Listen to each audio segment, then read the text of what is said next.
Hey everyone, I'm Paul, aka Pabro. And I'm Andre, also known as Meddler. Today is October 30th, which is a bit earlier than usual, because we're flying to Worlds soon, and we wanted to film this before we left. This is our last dev update of the year, and before we get into some of the things you'll see in Season 1 2026, we wanted to thank you all for being on the journey with us this year. As always, we want to show some love for your passion, for keeping us honest, and for making working on this game so worth it.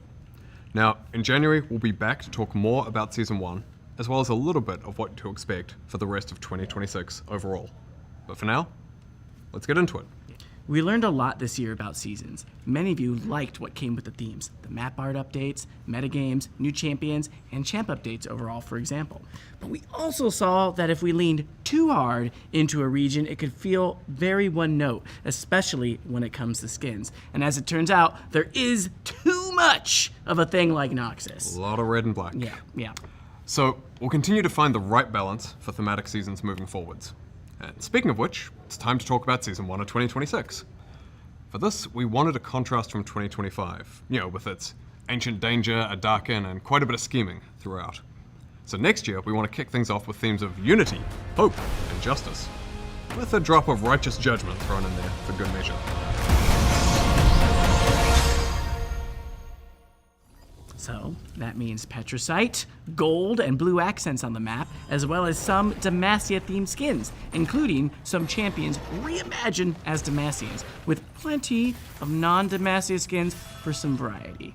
That also means that the yearly cinematic in January will feature Demacian champions. We're going back to old-school Demacia this time, back in time to what some might consider the golden age of Demacia, when it was a beacon of hope and a bastion of justice. Hey Andre, are we forgetting something? I don't think so. You sure? Yeah, let's keep going. I don't want this to drag on. Anyway, we have a range of Summoner's Rift changes that the team will talk about in a moment. And this year, we'll also talk about some updates to Swiftplay. With that, we're going to hand it over to Riot Endstep and Phreak, who will walk you through some of the Summoner's Rift changes coming in January. Hey everyone, I'm Riot Endstep. And I'm Phreak. And we're here to talk to you about the Summoner's Rift gameplay changes coming in January. Over the last few years, League has been largely about team fighting over neutral objectives, fighting around grubs, dragons, or that vision ward you just placed around grubs or dragons. And while we know 5v5s make for some of the highest highs, we want to swing back towards a state where more strategies like splitting or sieging are more viable. So we're making some changes to major neutral objectives, towers, and minions in order to do just that. Additionally, we're making adjustments to roles so everyone has an appropriate impact on the outcome of each game, because right now, some lanes are much better at turning a winning lane into a winning game. We also have some delightful improvements, so let's get started. The first thing you'll notice in January is that the game starts faster. We want to reduce downtime after you load in, so minions and basic jungle camps first spawn 35 seconds earlier than they do today. You'll still be able to pull off early invades, but you'll have to be much more decisive when you load in.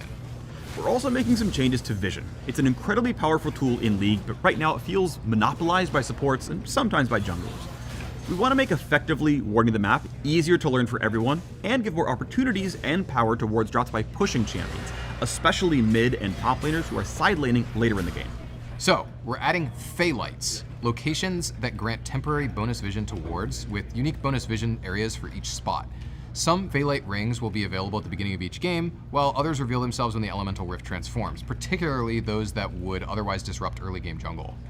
Okay, so on to the objectives. Otacon was one of the biggest additions to the Rift this year, and was a pretty cool, unique objective to fight over. That said, he contributed to objective fatigue, which many of you cited as an issue, and we agree. We wanted to alleviate this over time. We had removed the second form of Otacon, we removed the second set of grubs, but it really wasn't enough. So, just like Zehen did, we are cutting Otacon out of the game. That includes Blood Roses and the petals with them. That said, let us know what you think about limited time gameplay changes and if there's something you'd like to see more of. But back to Otacon, his removal also means that Baron will go back to his old 20-minute spawn time. Welcome back, King. Additionally, we're making all epic monsters more durable, especially late game dragons as you get closer to Dragon Soul. That should make it so that it's easier for teams on the back foot to contest dragons and other epic monsters, or trade something meaningful on the other side of the map. Finally, we're also removing feats of strength from the game. We like that they push teams to progress the game and provided goals to rally around, but we think we can create better gameplay systems that allow for players to have more individual agency over their games. With feats getting the boot, we're adding back some gold rewards for First Blood and First Turret. Another way we're looking to improve sieging is with a new mechanic called Crystalline Overgrowth, which is kind of like a universal demolish effect. Crystals will build up on towers over several minutes, and when hit, they're consumed to deal an extra burst of damage based on how much buildup has accumulated. This should help enable pushing windows in more situations, even if you're behind or don't have the highest DPS. Demolish will be sticking around, but will be simplified to a good old 3-hit passive. We love 3-hit passives. Yes, we do. Turret plates will now stay on outer turrets permanently and will be added to the inner and inhibitor towers as well. We're doing this to create long-term piecemeal rewards for pushing. No matter what state the turret's in, you're likely to mine some gold by taking aggressive actions. We're not adding more gold to the map with these changes. Instead, we're going to be basically spreading out the current gold for killing a tower and splitting it across the plates. To further facilitate pushing, we're ramping up minion respawn rates in the late game to give more frequent access to sieging turrets. We're also adjusting late game home guards to swiftly take you to your most pushed minion wave in each lane. And finally, Nexus turrets will respawn with partial health missing. We like that the respawn allows a team to hold their base for a while and not have to worry about getting backdoored by a Twitch, but with a full health respawn, it meant that it was honestly incorrect for a sieging team to finish killing the turret sometimes. Now, for our biggest change for next year, role quests. When you load into the game in January, top, bot, and mid lane will now have their own quests that reward unique power, similar to the jungle pet evolutions and the support item upgrades. You'll progress these new quests by killing minions, champions, plates, towers, or epic objectives, all the things you'd normally be doing in a game. You'll progress even faster by doing those in your assigned lane. Your quest is decided by which role you've been assigned in the lobby, so if you and a friend or a stranger want to change roles, make sure you do an official trade in Champ Select. One of our goals with these role quests is to buff top and bot carry relative to the other roles, as they're currently the two weakest, and as a result, the quest rewards are going to be comparatively stronger for them. Now, let's get into the rewards which will be granted in a new role quest slot. Historically, top laners haven't always felt like they have the agency over the games that they deserved, even if they won their lane, and that's something we would like to change this season. Upon quest completion, top laners will receive pretty much Summoner Teleport for free on top of the 2 summoners they already chose. Now, if you had taken Teleport in pregame, instead that spell gets a lot stronger, giving a very, very large shield when you use it. In addition to getting a functionally free summoner spell, top laners will also get a bunch of bonus XP up front, more XP from future sources, and an increased level cap. Now, to mid lane. A huge variety of champions can be played there, so we wanted this reward to be good whether you're mage, assassin, or both like Malphite mid. And upon completing the quest, mid laners will receive a free tier 3 boot upgrade like the ones you could buy with feats, as well as a faster recall. Rounding it out for new quests, in bot lane, we're going to lean even harder into the carry part of the role. So while top laners are getting bonus XP, bot laners are getting a whole bunch of extra gold. When completing their quest, they get a lump sum of gold, increased gold from minion kills, champ kills, and champion assists for the rest of the game. And you might be asking, well then what do I do with all this gold if I hit item cap? Don't worry, the item cap is going up. Your 7th item slot will hold your boots permanently, allowing you to get 6 full legendary items for extra hard late game scaling. Jungle and support already have quests and rewards, but we still wanted to take this opportunity to make some changes to them. Jungle is by far the strongest role in the game right now, especially when it comes to early map influence, so we're slightly lowering the speed of early game clears to give lane matchups a little bit more time to play out uninterrupted. We're also making it harder for non-junglers to steal objectives by increasing their resists and making Smite deal more damage. Their role quest is still getting pet upgrades and PvP smite like before, and they're now getting increased gold and XP from large monsters when the quest is done, as well as bonus movement speed in the jungle. Similar to jungle, we think support is already plenty powerful and has a very functional role quest, so we didn't want to directly increase their power. With that in mind, we wanted to give them quality of life oriented upgrades, so we're giving them a new slot exclusively for control wards, discounts on control wards, and a little bit more gold over time so they can keep pace a little better with the other roles. Overall, we want these quests to represent meaningful power spikes in a way that leans into the unique strengths of each role. This also allows us to delete the lane swap detective mechanic that we added last year to combat pro lane swapping. We'll be keeping a close eye on how quests land, so please let us know your thoughts next year. But role quests aren't all we have planned to make your champions feel more satisfying. We're going to bring back a few items to the Rift for each class, so give them some shiny new toys, including bringing back a few familiar favorites like Hextech Gunblade. For example, we're adding the new Scepter of Bonking for AP fighters, which will empower your Spellblade Bonk to double your on-hit effects. That's not the final name, is it? I would like it, but no, we're probably going to give it something in canon. I do love bonking. Well, anyway, given none of these names are final, if you're an AD fighter without a good way to get Omnivamp, you can grab Blood Sphere, which will give you some Omnivamp and also ability haste scaling with your AD. Or if you play an AD carry who's really good at auto-spacing, you can pick up Snowbow for extra range on takedown, plus damage amp based on how far away you are from your opponents. We took a hard look at which subclasses didn't feel like they were getting enough support from the current item system and worked to fill those spaces, so we're hoping many champions have at least one of the 9 new items that they can get excited about. Speaking of which, we're also adding crit damage back to 200%. Alright, we know that was a lot to cover. We're excited to hear what you think of all these changes as the new season kicks off. And in case you're looking for even more details or insights on these changes, make sure to check out the dev blog that's live right now.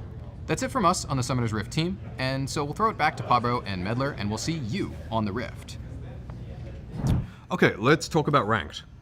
This year we've been making improvements to shorten queue times and make your matches more fair through improvements to inting and griefing detection.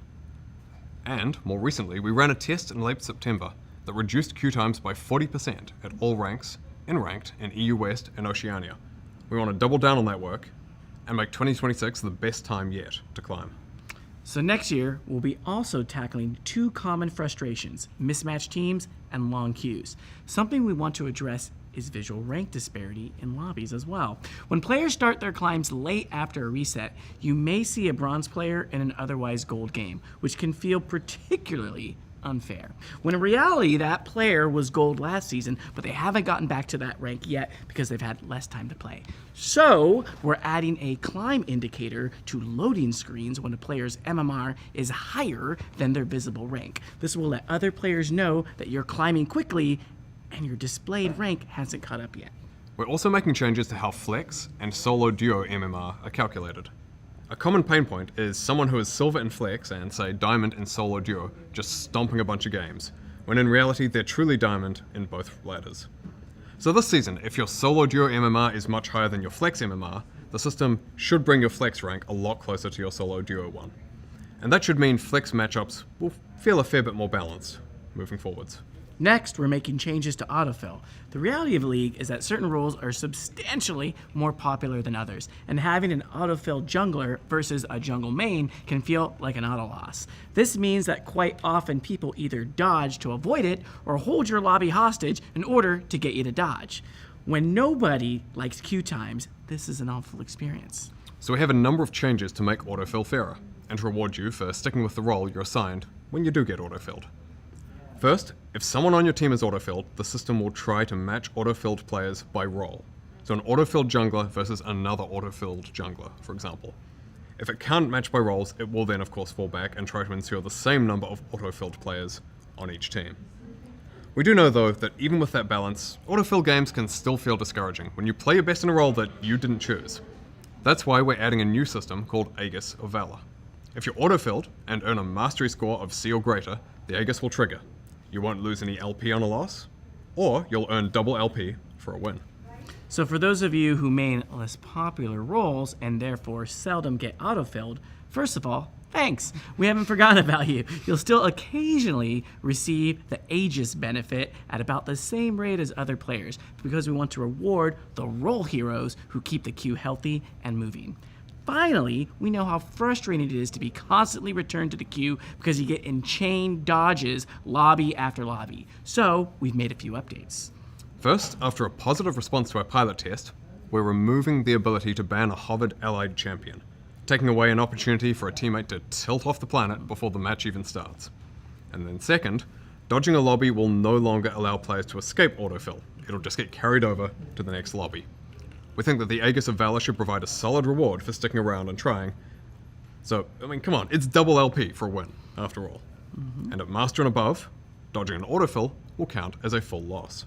We know that this is a pretty big change from how we've dealt with dodging in the past, and we believe that this will lead to higher quality and faster games. Speaking of speeding things up, we're also speeding up Champ Select by cutting down on timers and animations, which should save about half a minute. I see what you did there. Yeah, no, I did it. And if that wasn't enough, we've got one last ranked change. We're adding back duo queue to higher ranks, including Challenger, in most regions. For so many people, League is better with friends. And in the past we disabled duoing at Apex tier ranks because it so often led to rank manipulation.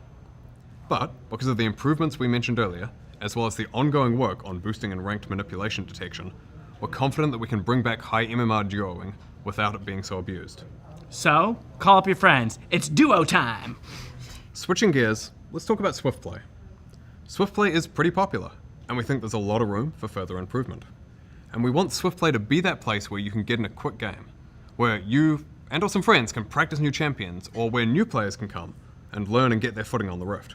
That means Swiftplay should still be somewhat competitive while providing quicker queues, faster games, and serving both new and existing players. So, we're rolling out some changes that should address the overall pacing, touching objectives, laning, and the jungle. To start with, we're bringing over a lot of the changes to Summoner's Rift generally that were talked about earlier in this video, except for role quests. Now, for Swiftplay specific changes though, the first thing we're tackling is game pacing. Swiftplay games are actually a bit long, and the general consensus is there isn't quite enough action. So things like long death timers, focusing on CSing in lane, and objective overload all take away from the promise of Swiftplay. So we want to get you to the action faster and more often. Now, while some of the Season 1 changes will help address this, you'll also start Swiftplay at level 3 with some extra gold similar to ARAM. We're also lowering death timers across the entire game so you're getting back into the action quicker. And in order to keep the game from stalling out, we look for ways for you to capitalize on the shorter death windows. So we're increasing the minion spawn frequency, putting cannon minions in every wave after the third, and introducing a new mechanic that we're calling Minion Frenzy.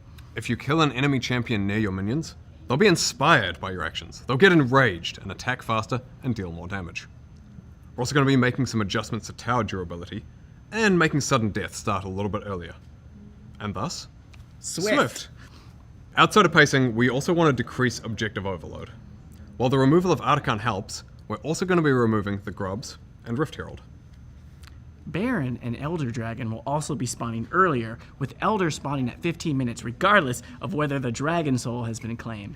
The game-ending power of these buffs being accessible much sooner should help in closing games a bit faster than what we're currently seeing. And with Elder Dragon moving up, the Elemental Rift will transform after 1 dragon, and you'll get the Soul after 2.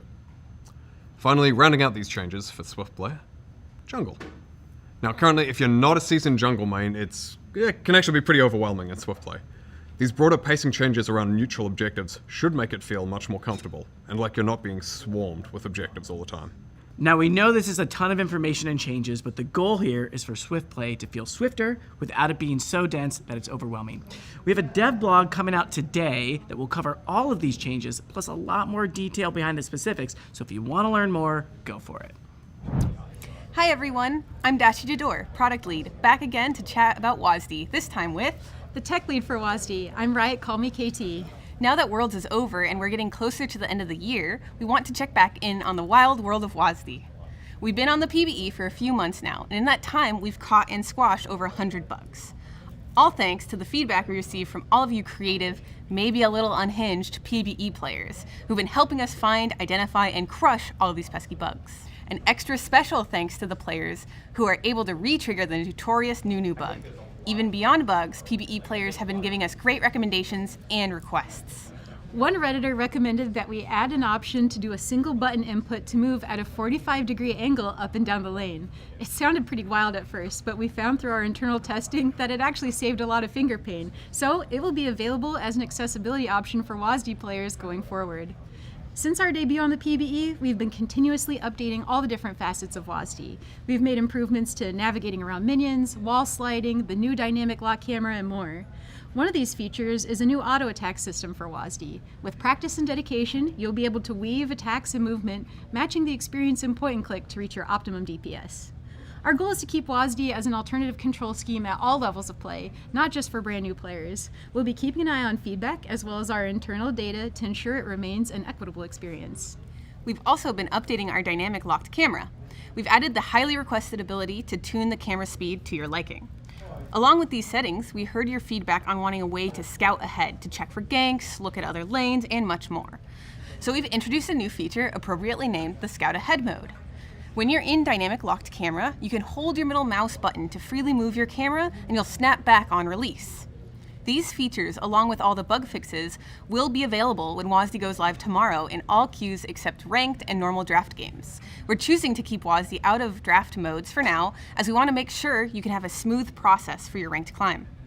Really? Tomorrow? Well, WASD will be live in all unranked queues except normal draft in patch 25.24, which for many of you should be tomorrow. We saw your requests and questions about other features we've promised, like champion-specific keybinds and enabling many of these new features for point-and-click players. We're still working on them, and much more to come. We're at the point where we want to focus on getting large amounts of player data in order to drive our development further. So we're opening up the feedback channels to our much more global audience. Now, we still don't have the exact timeline on when WASD will come to Ranked. We want to ship it when it's ready, which means fair, balanced, bug-free, and smooth to play. Please keep up the feedback and bug reports. There may still be a few stragglers out there. Only through our powers combined can we find all of them. That's it for us. Be sure to check back out on WASD when it's live and send your bugs, feedback, and best misplays. Thanks so much for listening, and we'll see you WASDing on the Rift. So how are your pickums? Not great. Bit too much hopium when I filled them out. I know how it feels, but the hopium's feeling good for me. I think I'm actually feeling great. Really? Totally. Uh-huh. Who's wearing the suit then? We don't know. Not gonna be me. I mean, we'll see. Good luck. Okay. Okay, we know that this was a long one with a lot of info in it. And we'll see you again in January as mentioned to talk a bit more about Season 1 and a little bit about the rest of 2026. Don't forget that Ranked will stay open until the new season, so go finish your climbs, have a happy and safe holiday season, and we'll see you on the Winter Rift. Thank you so much. Bye!